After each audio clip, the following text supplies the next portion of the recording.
I'm Mike. I'm Nathan. I'm Janad. And this is The Big N.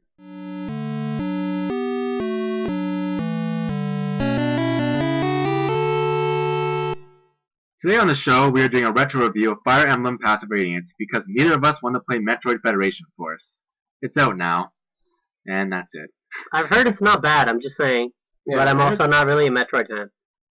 Maybe one day someone could fund us to do a review of that game. And we'd like to welcome back Janae to our panel. Hi. Welcome back. Alright, so first before we get into Path of Radiance, we'll get into a little bit of news. So NPD, who does research into market trends, particularly in the areas of entertainment, has been tracking video games. In July, they found that the 3DS was the best-selling console of the month. I believe that's for the first time since around its launch. Even then might have been a bit iffy. I believe this success can be attributed to Pokemon Go for reviving interest in the series. Nintendo has previously stated that the goal of putting their games onto mobile devices is to increase awareness of their brand and to use that to push their hardware and software sales. I think we now safely say that has been a success. So what I want to ask is, how do you see this impacting sales for Pokemon sales or any games moving forward? Because they're coming up with Animal Crossing and Fire Emblem later. And so how do you think that will? How do you think it will impact their sales? Or sorry, any future sales for those series moving forward? Well, if they have a build-up like they did now, like Pokemon Go is just now and Sun and Moon is, October or something? November. So it's pretty close. Mm-hmm. I'm curious if it'll still last because it seems like interest in Pokemon Go is waning at the moment. But if they have similar setups, that's weird because Fire Emblem's coming out, when? Did they say this fall on mobile? They said this fall sometime. And we don't have any idea of a Fire Emblem game coming up soon, so it would be very difficult for them to keep interest going from that, unless they're hoping to bank on sales of Fates backwards, which I guess is what they just did for Pokemon. Like, what game were people just buying? So actually, one thing it hasn't been entirely confirmed, but what I heard is some of the top 10 games were Alpha Sapphire and Omega Ruby in July as well. Okay, those are the two most recent ones, right? Yeah. Okay. So I guess if that works. Well, yeah, I think it's also about sort of keeping the properties in the limelight when there's no games coming out. So, Fire Emblem, I mean, fingers crossed that maybe we'll get a Fire Emblem game on NX, so maybe it'd be good to sort of keep Fire Emblem in people's minds. Yeah, but I think they've kind of done that this year. We had Fates, we had Tokyo Mirage Sessions. We'll have this Fire Emblem. At most, we'll go into, February, people will still care. Mm-hmm. And then, are we getting a Fire Emblem game next year? Probably not. Unless it's like a spin-off. Like a fighter. Nintendo make a Fire Emblem fighter. But yeah, we're probably not getting a Fire Emblem game till the year after at the earliest. Mm-hmm. So I'm not sure that would keep them too much. Intelligent System would have to have been making another Fire Emblem game on NX this whole time. Oh yeah, that's pretty unlikely considering that they still had to help out with Tokyo Mirage Sessions and Color Splash. That game must take so much effort. It's so good. Forgot about that. Forgot that they're making Color Splash. That's the best way to remember that game. Just don't. And of course, Animal Crossing's got the update on 3DS, or it's about to come out. Oh, that's really interesting. Yeah. Mm-hmm. Oh, I guess they could release new DLC for Fates to keep it in the limelight. If they did an update for Animal Crossing or something like that. Mm-hmm. That's interesting if they'll do that with other games. Or if they get Fates to somehow tie into the mobile game. Yeah, true. I mean, I wouldn't be surprised with NX potentially coming out and being announced September that they're going to try to do some kind of cross-platform where they want to connect, I would say Amiibos with mobile titles and with the main software titles on the NX, all sort of blend together and get benefits and hopefully get people, playing all three or playing two and buying the Amiibos for those. So I think that there is, a lot of potential there. And I think, Pokemon Go is interesting because, again, I always wonder, what are the kind of people who spend money on this? But there are some people who do, but I still maintain that the real value of this is people knowing about the property, especially younger kids who their phone is their first real gaming device. And now, maybe now they want to get to 3DS. Oh, that's so weird. The phone as your first gaming device. That's how times have changed. It is strange to think about, but I think that's the way companies should think now. They want to be successful, and that's why Nintendo needs to do this mobile gaming. As I said, it doesn't even matter if their games are really that good. Just if they get one out of 10 of those people who play Pokemon Go to go out and buy a 3DS and go buy the new game, that's it's going to be successful. Yeah, it's just depressing, I guess, to like an old person like me. Yeah, for us, like phones, you just call people with those. But like, we grew up on Super Nintendo, and the people before us are like, oh, these kids with their 16-bit graphics, and they're more than one Save button. points. Like, I had a joystick and a button on my controller. We were happy, and yeah. There's also I just saw a rumor earlier today about potentially an Animal Crossing being a launch title for the NX or some kind of. Oh, that'd be cool. Yeah. It's been a while. Yeah. That's why they had to do this update. The last one was Animal Crossing Home Designer. That was kind of a spin-off. That doesn't count. Yeah, so it's been a while since. That's again like saying Federation Force was the last Metroid. No, I don't. Yeah. What Metroid? No, it's a spin-off. Like it doesn't count. No, like we're talking about what are you talking about? No, not really. Oh, it's Chuck. Yeah, so the last Animal Crossing was New Leaf, and that was what 4 years ago. I think it's 6 now. No, that's been that long. Dude, it can't be 2010. Yeah, 3DS came out 2011. Okay, 5 years. It's I think it's 4 years. I want to say 4 years. Wait, how long since the last Donkey Kong? Wasn't it like 2012? Top of Freeze? Yeah. Top of Freeze was 2014. Yeah, 2 years ago. Oh, I thought it was 2012. Okay. No, that would have been launch title. That would have been great if it was a launch title. Oh, okay. Yeah. I mean, I wouldn't be surprised, as you said, if Animal Crossing was launch title, because I think if they were smart, they'd want to get one of these crossovers going at launch with, phone game and NX. Because Zelda's probably not going to have that kind of crossplay. No, you have Amiibos.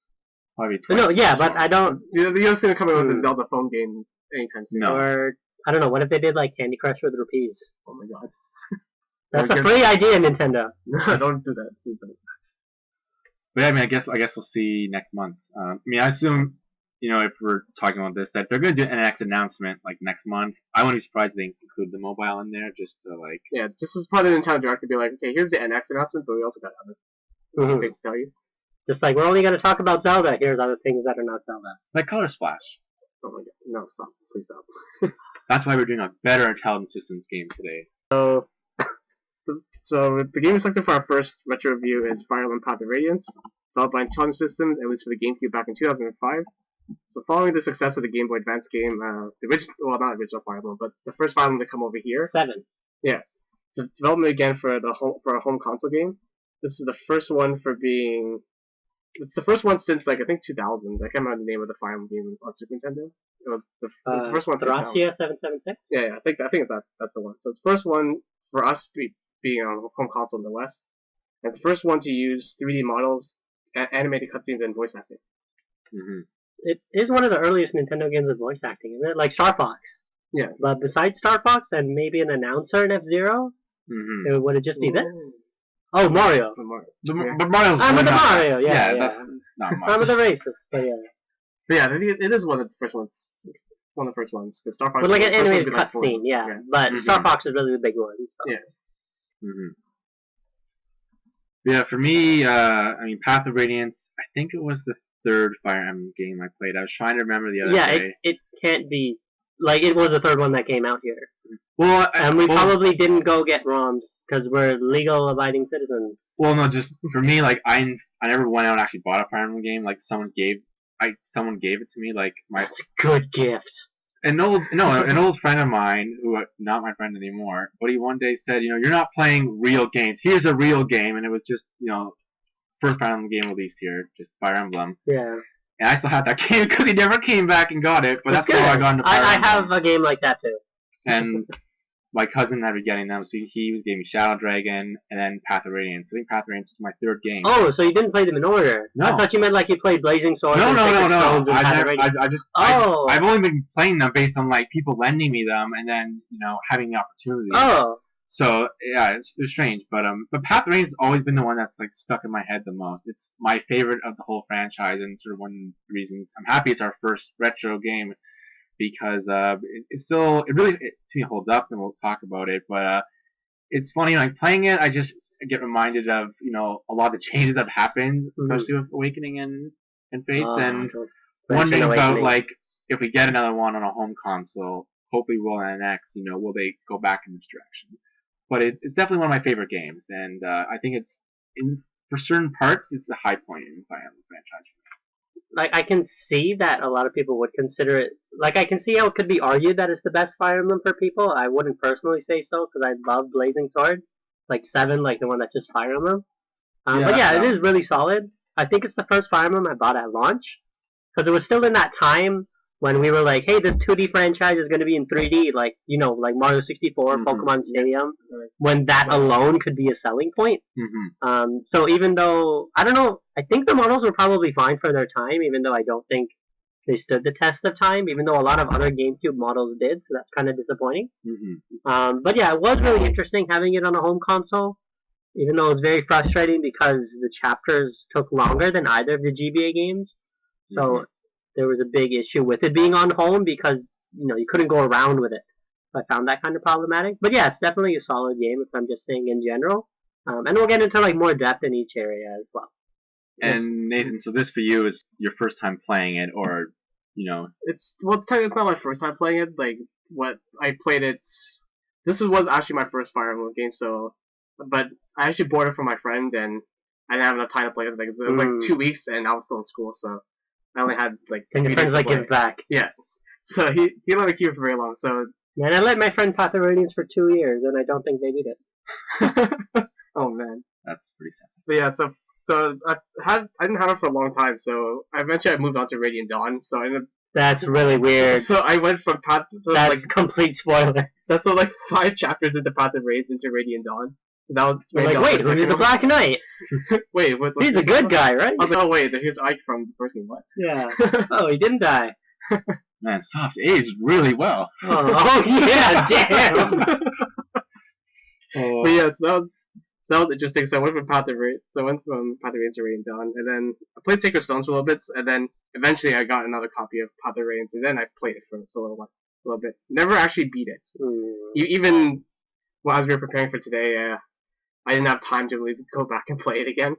But I did just play a few chapters just to remind myself of what was going on in Path of Radiance. So for you, again, someone who's put a lot of hours into Awakening and Fates, what's it like for you, kind of?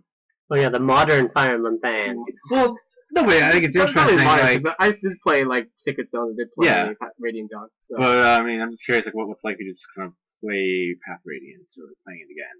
Yeah, it's nostalgic for me playing it again. So, but try to think, because I'll do the pace of the new Fire Emblem games. For me, we just discussed this before the podcast started, how the two of you didn't really care too much about how much faster the new Fire Emblem games were. Oh no, it's good. It's a thing. Fine. It makes it feel like your decisions matter less because it's so easy to go back and restart. Yeah. I feel like the cost of restarting something like Path of Radiance or the original was so much time and energy that you really took your time playing those maps. And there were some maps in Path of Radiance where you remember the Black Knight? Yeah. You have to do a whole chapter and then fight the Black Knight, and it's still kind of RNG based. So, you don't have to win that fight, but you want to win if you've been paying attention to the story. So if you lose that, you go back and do the map again for an hour. Whereas Fates does have a map that only comes up after another map, but if you lose, you have to do the one before. Yeah. But because of all the mechanics, like how much faster it is, you can hold down A to make the animations faster, skip them all together, or having animations off is way faster than in Path of Radiance. It doesn't feel like as big of a deal to repeat that. Yeah. I'd say to me, more Awakening of Fates, more a bit of frustration, or just oh dear, that sucks. Yeah, I'll do it again. And Path of Radiance is like, Path of Radiance was that, or that grind when you lose that hour you put in, and just so I felt like I was just I sort of described that as a better Fire Emblem player playing those older games. I thought I was more patient and careful, and I just felt the newer games. I also have a carefree attitude. I just go here up my dial, just press A and speed through everything again. Yeah, and you're in front of a TV. You can't be doing something else. If I'm playing Fates, I'm maybe watching YouTube or something. So if I die, okay, whatever. I'm only kind of paying attention when I'm redoing the map. True. You're fully paying attention in Path of Radiance because that's on the TV. And I guess the other thing that I would add is that in the newer games now you can cheat in a sense with DLC or enemies the map to grind. You can grind. With the skills. Okay. You don't have that except for arenas. You can grind in Path of Radiance. I guess I thought we'd get this later, but bonus experience was something introduced in Path of Radiance, and it's kind of bonkersly broken if you ask me. I would say more so than EXP grinding. Because you can get the experience with a character that's not on the map and just feed it to them. That's how most of us leveled up soft, because we thought he could promote and we were stupid. He can't promote. If you're trying to promote soft, you can't. Just play Radiant Dawn. He's already promoted. He's broken. And then he can promote again. Oh, he sucks in Radiant Dawn, like stat-wise. Oh, But really? he's visually awesome. Like when you first get him, he's like. Well, he's kind of the Gigan, but it's Radiant Dawn, so he's not even a traditional Gigan. Yeah, true. But I mean, for me, if we're going to start off with the story and characters, this is sort of for me the highlight of Path of Radiance and why I hold it so highly as a Fire Emblem game. Just for me, I think it has. I mean, it's unfair because it's the only game that has like a direct sequel to Radiant Dawn. So. Well, Blazing Sword is a prequel to Roy's game, Sword of Seals. So actually, most Fire Emblem games have two games. Mm-hmm. Awakening is technically a sequel to like Shadow Dragon and Mystery of the Emblem. But it's like a, you know, it's and not Genealogy of the Holy War and Thracia 776 are directly connected. Mm-hmm. So there's actually only Sacred Stones and so far Fates that are in the middle of nowhere. Mm-hmm. Okay. But for us, it's the only one. Yes.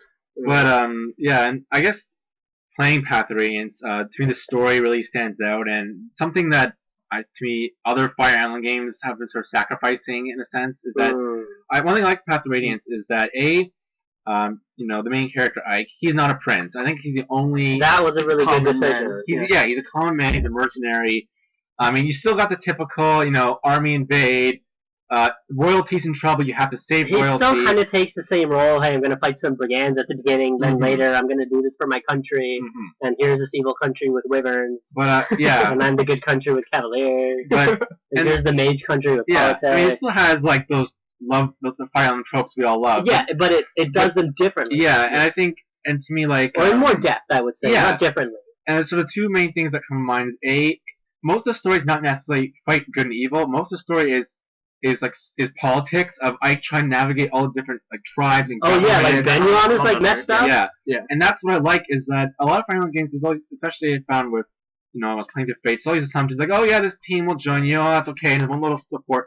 Whereas the Path of Radiance, you spend chapters trying to like find out the histories and why this group hates this group and why you hate, and exploring the map and learning about the history and really get a real good sense of like the history of the world, the different tribes, the different sort of histories of groups and why they hate each other, structures, and that's something I really like. I felt like there was a real lot of depth to this world. Yeah, like Path of Radiance and Radiant Dawn, those two games have the best lore that I've seen in Fire Emblem. Oh, for sure.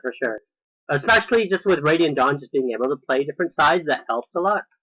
And in a way, I think Fates tried to do that, and I don't think they failed. I just think they didn't do it as well as these two. Mm-hmm. And even the other thing I realized from Path of Radiance was a lot of Fire Emblem games, you know, again, it's just usually there's a bad villain, general dragon, and that's really it. Whereas when I like Path of Radiance, even like you find out sort of about the politics of Dane, and like the generals have their own agenda. He's not a traditional king at all. There's always some of that in Fire Emblem games. There's always like, you know, that one general is like trying to like take over or want power himself. Yeah. But I found like there's a lot more lore with the villains of Path of Radiance. Like you learn a bit more about the villains' attributes, their histories, and again, it's the depth. Yeah.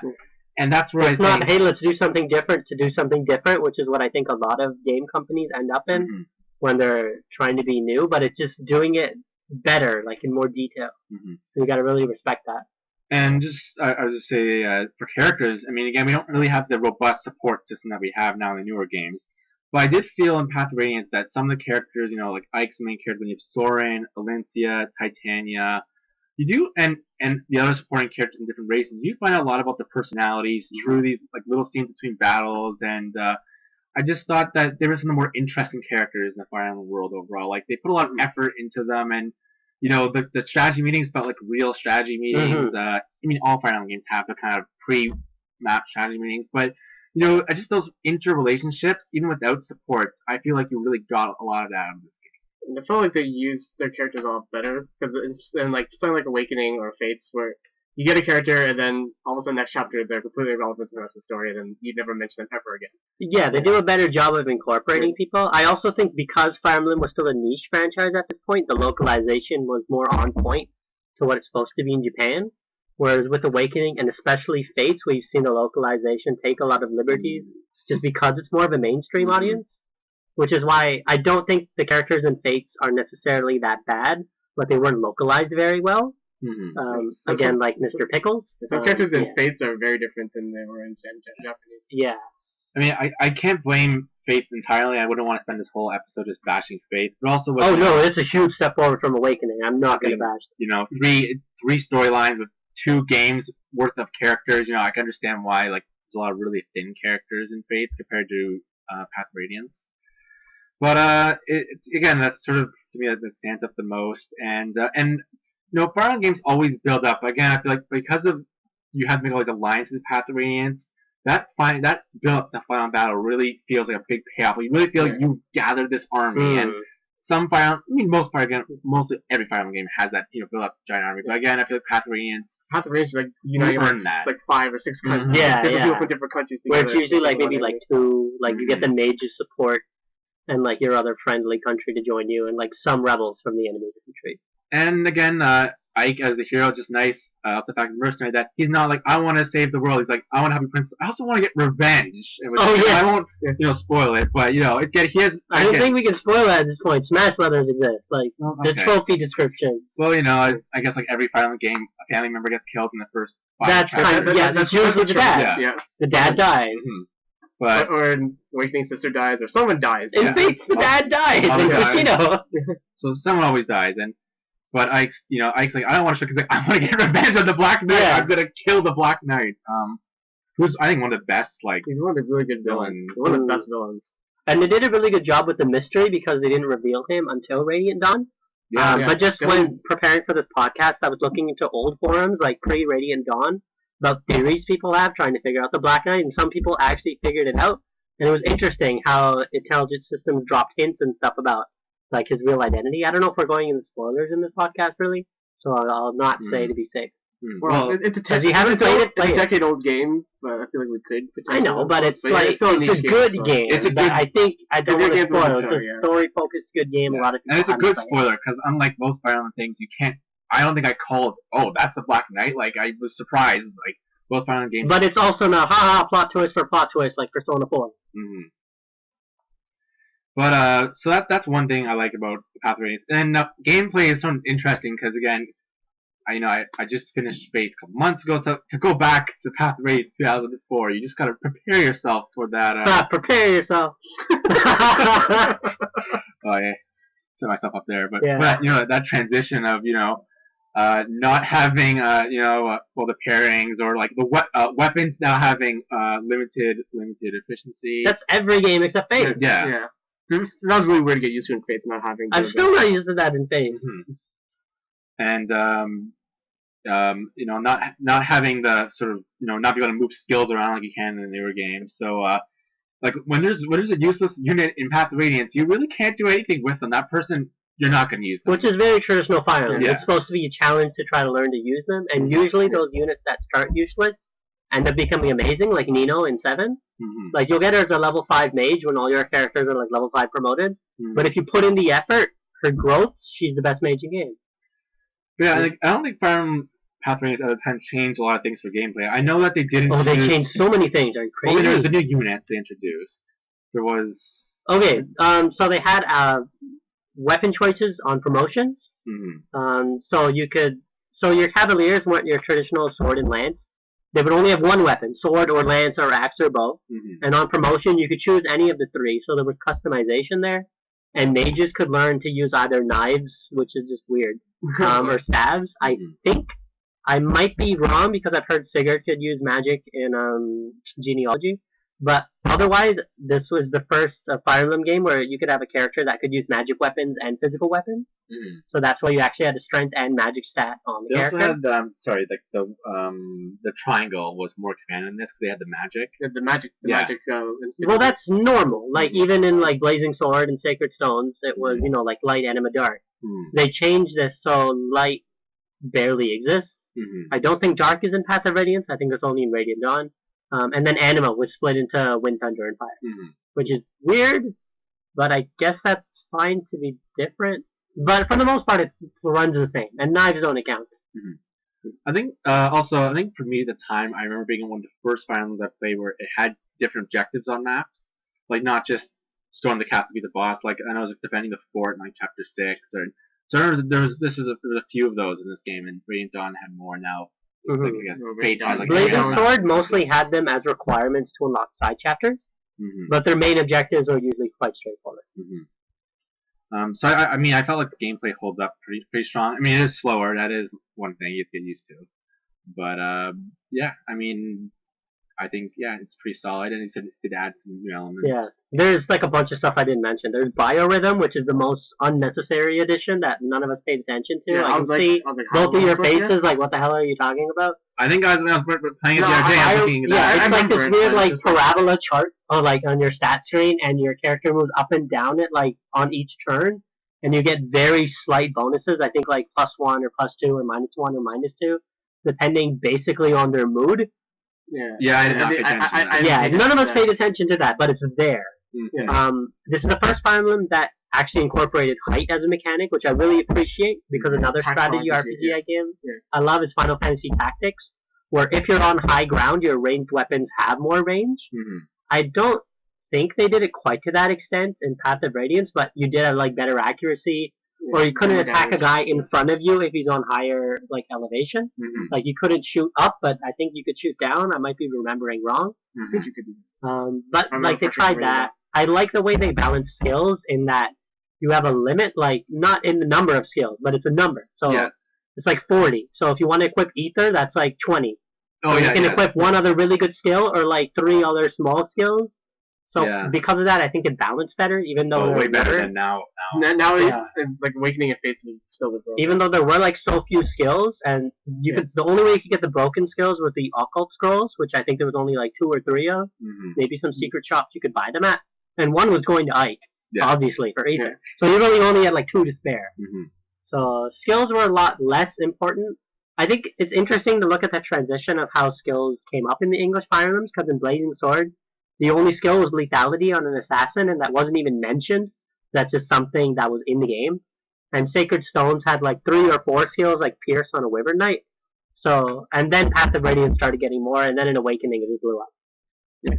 But skills are a mechanic that were important in older Fire Emblems, so it's cool to see how they slowly built up to them in the English ones. And Awakening just used to do it. Yeah. Mm-hmm. What else? I feel like they had some other important mechanic I missed it. Oh, Laguz. Yeah. That transformation were completely different than Manakits in other Fire Emblem. That there was a gauge. So you'd be like in your like humanoid furry form where you can't attack, and then you'd like transform into like the animal form, and then you could fight. So I thought that was an interesting way to go about it.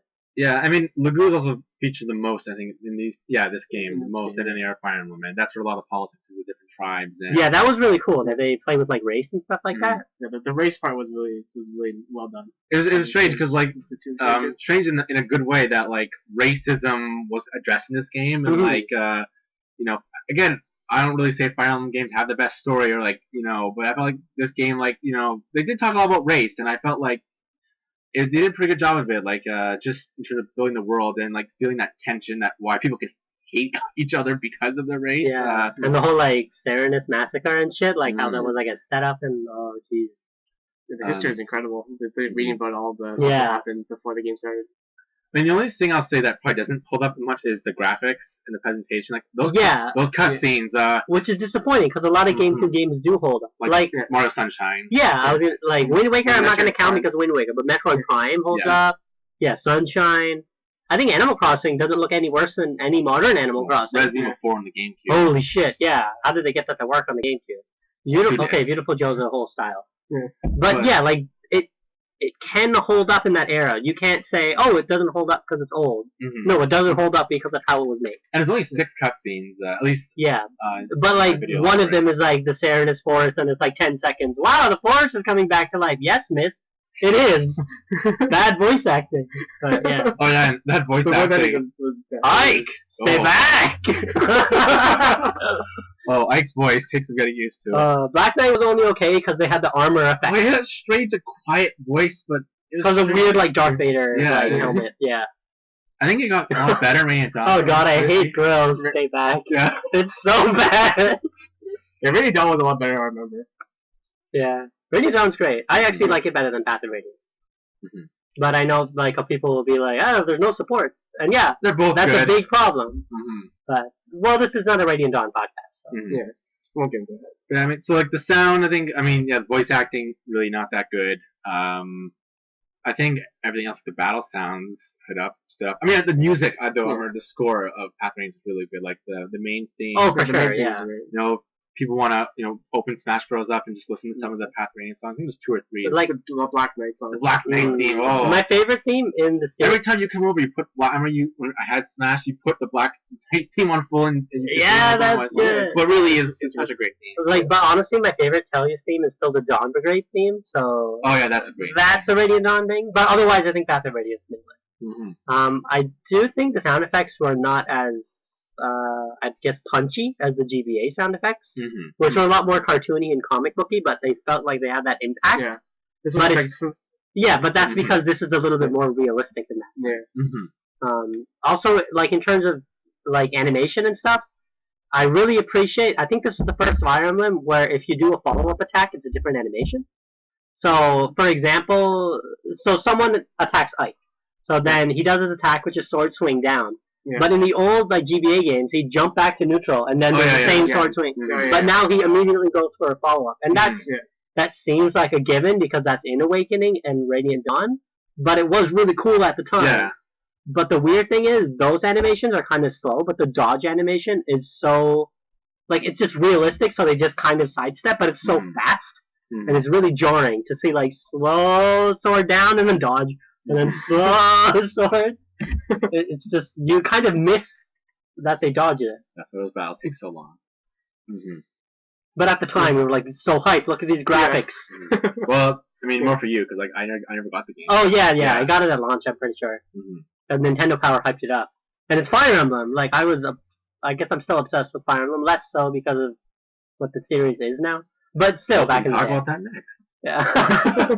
the legacy of this game, because I was thinking a lot about this game and why I like it so much. Not just as I think it's one of the best Nintendo games for me, one of my favorites, and also it's probably my favorite Fire Emblem game. And when I just think of the changes they've made with the 2 3DS games.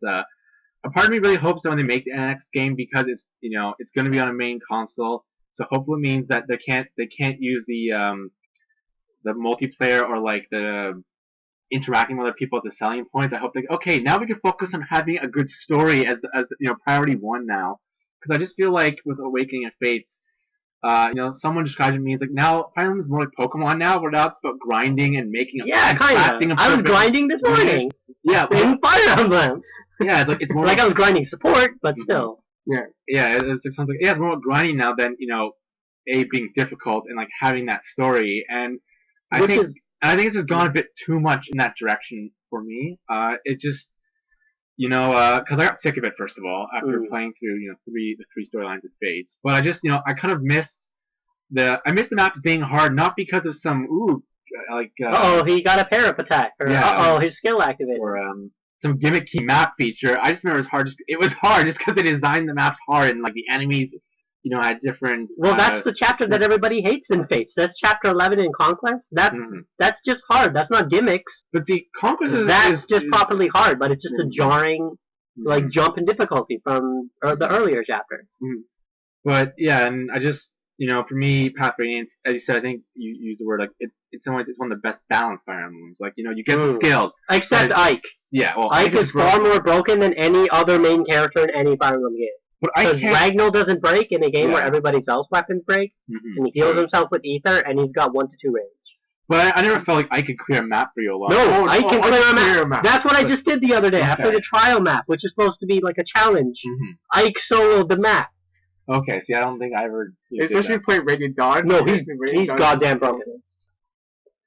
That's why he now has the reputation he has in memes. Okay. Well, I learned something today. Yeah.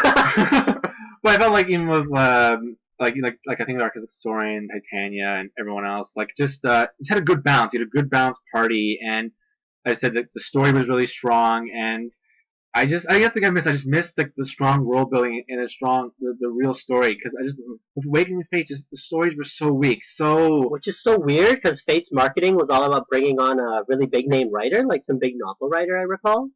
So something like that. And in concept, I think it sounds really interesting to have one game where you change the kingdom. It's Code Geass, which is you're playing Suzaku or you're playing as Lelouch.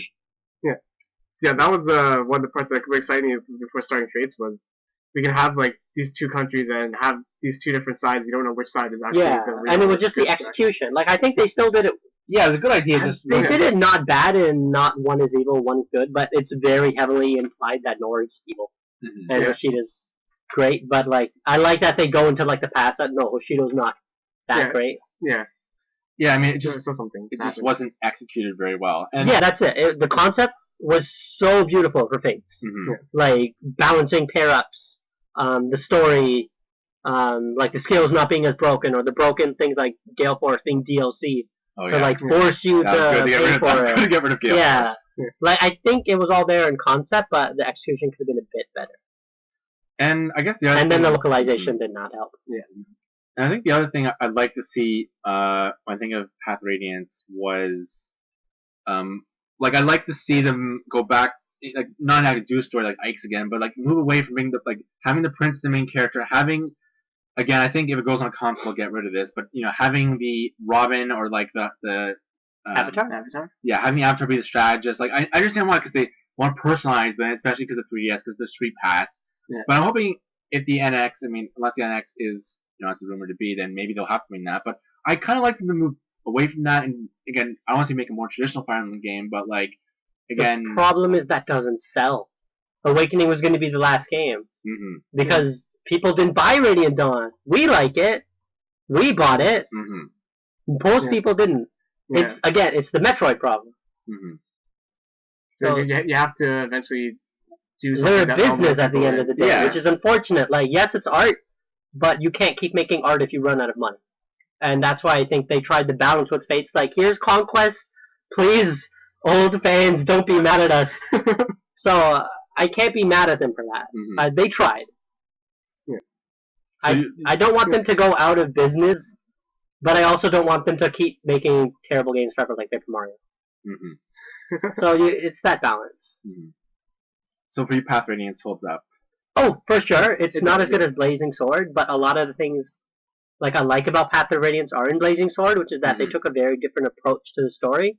Because that was not there's an enemy country. That was there's some dude manipulating the politics in a bunch of countries, and he has no allegiance, and find him. And here's your, 3 lords.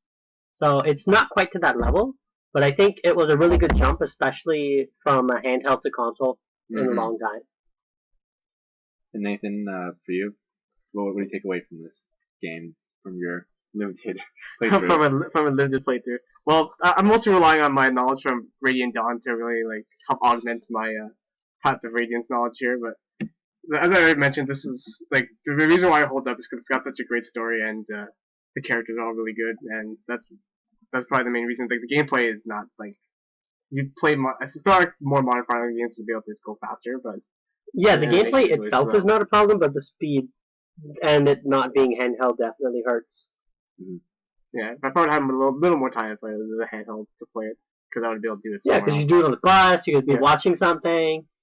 But then you're not putting in that effort, which is that Path of Radiance puts in, and that you don't have that attention, so you don't get sucked into the world quite as much. Yeah. So, final thoughts? I'll start with you, Junaid. I guess now that I think about it, a lot of what we like about Path of Radiance has to do with liking that era of gaming.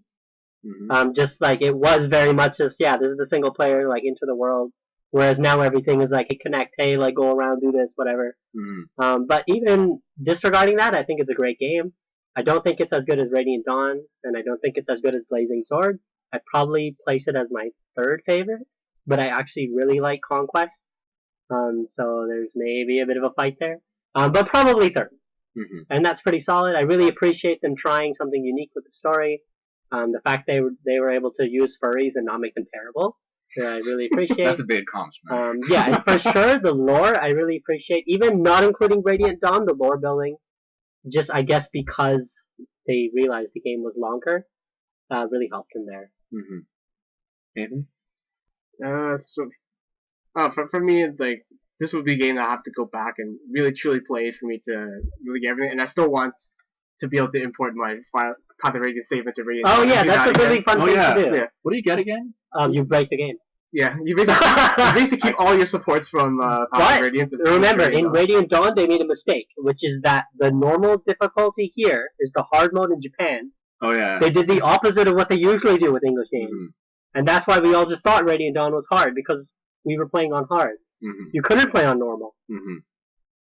Yes, that's something I want to do, and I still want to do, just to be able to carry things over and just a copy. Because I think in Radiant Dawn I couldn't get an S rank with Ike and Soren, and I think you'd be able to. Oh, it was just A back then. Was it just A? Okay. Yeah, it was just ABC. Or did I get B? I can't remember. It was something like that. Whereas I wasn't able to get support because I didn't have enough time. Which is bad, because that's a canon pairing. Yeah, that's fair. Well, in the fandom. Yeah. I consider it the canon. Yeah, that's fair. And Soren's just one of the better. Well, he's a great character and just one of the better tacticians. But yeah, They could have been ruined by the localization so easily. Mm-hmm. So I'm really glad that they were careful with that. Because he has a lot of setup to be a bad fanfiction character. He also kind of looks like a bad fan. Yeah, like just going into his history and stuff with the branded and everything. Yeah. Spoilers.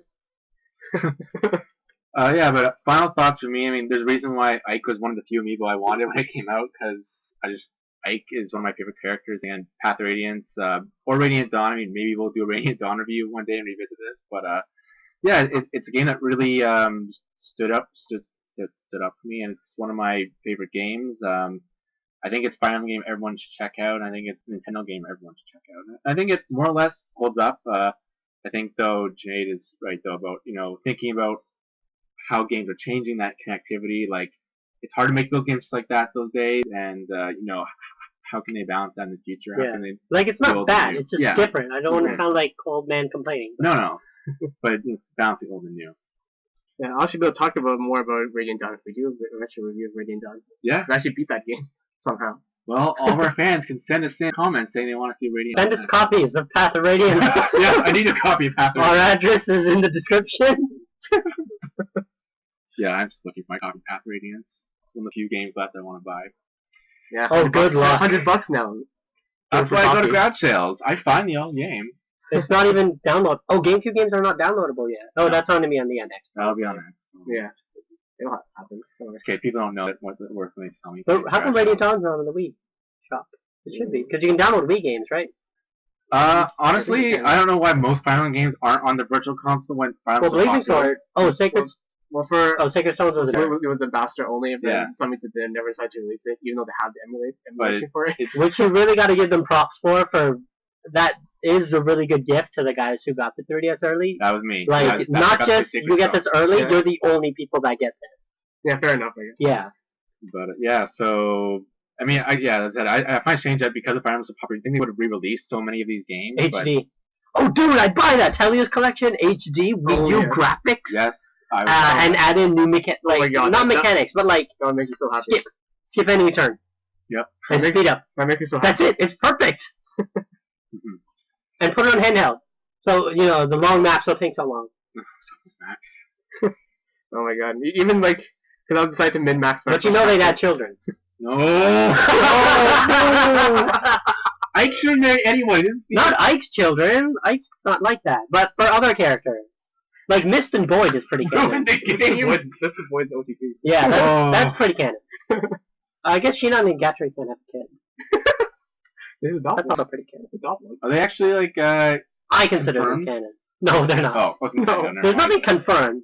Ike and Soren is the closest. But Priam exists, who's a descendant, but he could be a descendant from Mist. That's the same family.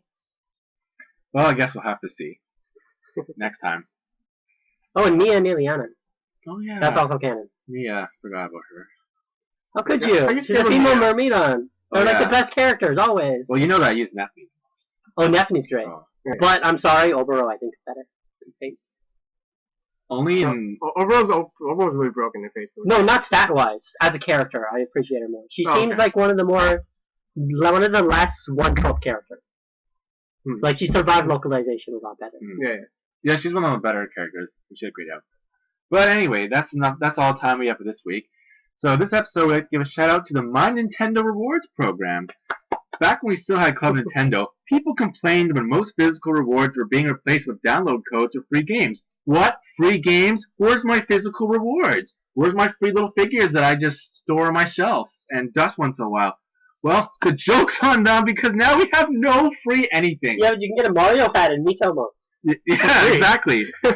All we get now is a few free items from Miitomo, which I can't even access because for some reason I can't connect my Miitomo to my Nintendo, so I get nothing basically. And What about 30% off Federation Force? I actually would maybe buy that if they did give the 30%. I kind of want to. Just to see. I think I'll. Oh, but then I bought Codename Steam on price drop, and I forgot I had it the next day. $5. I just saw it yesterday on my shelf, and I'm like, oh yeah, I bought this. I think my brother still has it. He hasn't played it yet. I have it too. That's another game that was concept grade execution. That's really sad. Like, even for $5, we all bought it and played it. Oh, that's a perfect review of the game. But anyone who hasn't used their points since March, watch out because they're going to start expiring next month. Wait, seriously? Yeah, like 5 or 6 months. What the frig? We were waiting for them to be used on something. Well, that's the point. Because don't worry, because I don't think. What am I going to buy? Paycross? Yeah. So, Nintendo, listen to all of us, because we all have stacked up points and no one's used them. Please give us some incentive to participate in this program. Give us free Breath of the Wild. Sure. You know, for Wii U owners only. Listen, I don't care. I haven't done pre-order for Wii U. Clicking wasn't as annoying as filling out all those surveys, but I did it because I wanted to get free stuff. Oh, yeah. How many people in your house play this? One. Yeah, yeah. Hey, I always said 2. For honest, for me, it was 1. That's true. So, yeah, Nintendo, give us something to use the program rather than to pay attention anymore. Alright, so today we'd like to thank Janae for appearing with us again today. No problem. So our main theme was made by Victor Zoni, if you remember him from episode 2. He decided to make a theme for us, and so we appreciate that. So the little tune you heard at the start of the podcast was for him. So we have a new editor now, thankfully. We have an editor now, thankfully. So now hopefully this won't be nearly as bad as last episode or episode 1. So his name's Kevin Nguyen. If you could, I'll put his link to his Twitter account down below, so you can follow him on Twitter. Like and subscribe him. And subscribe. If you have any questions or comments, please email us at TheBigNPodcast@gmail.com. For additional content and updates, check out our Facebook page. Follow the link in our notes after this episode. And if you like what you heard today, please subscribe to our channel. I'm Mike. I'm Nathan. And this is The Big N.